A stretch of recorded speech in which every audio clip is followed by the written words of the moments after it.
दुनिया की सबसे खतरनाक सेना जिसके पास आधुनिक लड़ाकू विमान थे, हेलीकॉप्टर था, बम था, अरबों डॉलर का बजट था। दूसरी तरफ घने जंगल, सीमित संसाधन, साधारण हथियार वाला देश वियतनाम कैसे अमेरिका के लिए सिरदर्द बन गया, आइए शुरू से शुरू करते हैं।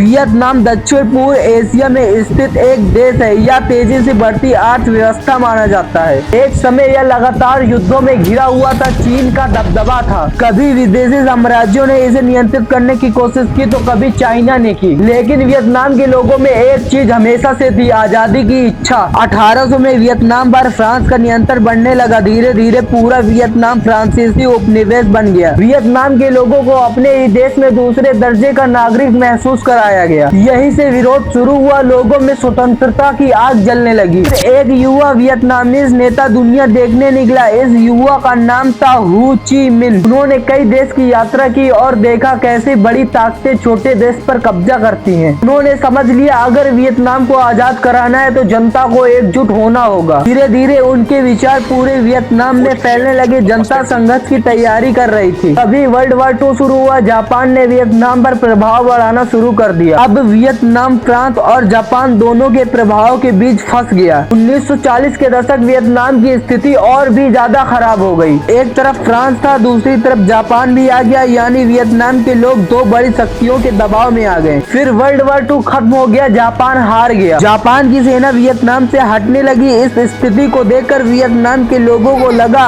अब शायद विदेशी ताकत का अंत हो जाएगा, लेकिन उम्मीद ज्यादा समय तक नहीं टिक सकी। 1946 में युद्ध शुरू हुआ। एक तरफ फ्रांस था, दूसरी तरफ वियतनाम। यह संघर्ष कई वर्षों तक चला। फ्रांस को लगा वह आसानी से जीत जाएगा, लेकिन वियतनाम जंगल और पहाड़ों का उपयोग कर रहा था। फिर 1954 में एक निर्णायक लड़ाई हुई, जिसे बैटल ऑफ डियन बियन फू कहा गया। फ्रांस को पूरा भरोसा था कि वह जीत जाएगा, लेकिन वियतनाम ने ऐसी योजना बनाई जिसकी किसी ने कल्पना नहीं की थी। भारी तोपों को पहाड़ के ऊपर पहुंचा दिया गया। फ्रांस की सेना चारों तरफ घिर गई और आखिरकार फ्रांस हार गया। युद्ध के बाद वियतनाम 2 हिस्सों में बट गया, उत्तर वियतनाम, दक्षिण वियतनाम। उत्तर में हो ची मिन्ह का प्रभाव था, दक्षिण को पश्चिमी देशों का समर्थन मिल रहा था। दुनिया उस समय कोल्ड वॉर के दौर में थी और वियतनाम भी इस संघर्ष का मैदान बन गया। अमेरिका को डर लगने लगा यदि वियतनाम पूरी तरह उत्तर के नियंत्रण में चला गया तो आसपास के देश भी उसी दिशा में जा सकते हैं। इसलिए अमेरिका ने दक्षिण वियतनाम को समर्थन देना शुरू किया। शुरुआत सलाहकारों से हुई, फिर सैनिक आए, फिर हजारों सैनिक आए, फिर लाखों सैनिक युद्ध में शामिल हो गए। दक्षिण वियतनाम में लड़ने वाले गोरिल्ला लड़ाकों को वियतकॉन्ग कहा जाता था। वे अचानक हमला करते और जंगल में गायब हो जाते। अमेरिका के सैनिक को पता ही नहीं चल पाता कि दुश्मन कहाँ गया। युद्ध का यह रूप बहुत ही अलग था। वियतनाम में सबसे प्रसिद्ध थी भूमिगत सुरंग, सैकड़ों किलोमीटर तक लंबी सुरंग। इनमें रहने की जगह थी, हथियार रखने की जगह थी, अस्पताल थे, जहाँ तक रसोई भी था। अमेरिका सेना के लिए यह एक बड़ा रहस्य और चुनौती थी। अमेरिका ने अपनी शक्ति का प्रदर्शन किया। हजारों हवाई हमले किए गए, लाखों बम गिराए गए, जंगलों को नष्ट करने की कोशिश की गई। युद्ध लंबा होता गया, खर्चा बढ़ता गया, जीत दूर होती गई। फिर अचानक 1968 में वियतनाम के लड़ाकों ने बड़े पैमाने पर हमला शुरू कर दिया। अमेरिका के लोगों को पहली बार महसूस हुआ कि युद्ध अभी खत्म नहीं हुआ। जैसे जैसे युद्ध बढ़ा वैसे अमेरिका में विद्रोह बढ़ा। छात्र सड़कों पर उतर आए, लोग प्रदर्शन करने लगे। 1970 के दशक अमेरिका ने अपनी रणनीति बदलनी शुरू की, लेकिन युद्ध जारी रहा। 1975 वियतनामी सेना तेजी से आगे बढ़ने लगी। आखिरकार राजधानी साइगोन पर नियंत्रण स्थापित हो गया। युद्ध समाप्त हो गया। वियतनाम एक हो गया, लेकिन वियतनाम पूरी तरह तबाह हो चुका था। शहर नष्ट थे, आर्थिक स्थिति कमजोर थी। लोगों को लगा वियतनाम को संभलने में काफी समय लग जाएगा, लेकिन 1980-1990 के दशक वियतनाम ने आर्थिक स्थिति सुधारना शुरू किया। धीरे धीरे विदेशी निवेश आने लगे, शिक्षा और व्यापार पर ध्यान दिया गया। अमेरिका के पास ताकत थी, लेकिन वियतनाम के पास जिद थे। Thank you so much.